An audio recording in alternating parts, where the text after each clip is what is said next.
Gubernur Sumatera Selatan Herman Deru bersama PJ Bupati Musi Banyuasin meresmikan Masjid Abdul Qadim yang dibangun oleh putra daerah asal Muba. Dalam peresmian ini, Gubernur Sumsel Herman Deru merasa kagum melihat kemegahan masjid yang satu ini.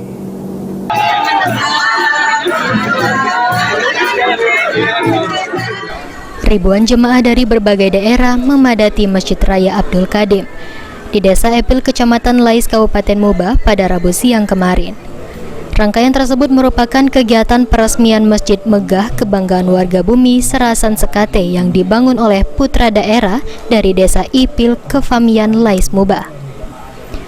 Peresmian salah satu masjid termegah di Sumsel ini dilakukan langsung oleh Gubernur Sumatera Selatan Herman Deru bersama PJ Bupati Muba Apriyadi Mahmud.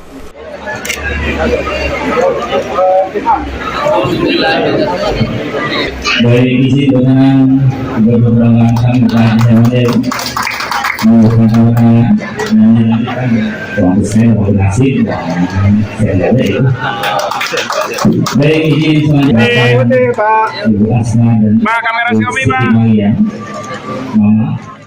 Dalam peresmian tersebut, Herman Deru mengaku bangga dan kagum melihat megahnya bangunan Masjid Abdul Qadim tersebut.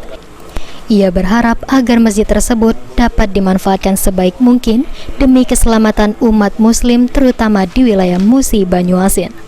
Selamat kepada warga Muba, khususnya Kecamatan Lais, Desa Epil ini, di mana ada putra daerahnya yang berinvestasi, tapi berupa investasi amal jariah, yakni membangun Masjid Raya Abdul Qadim.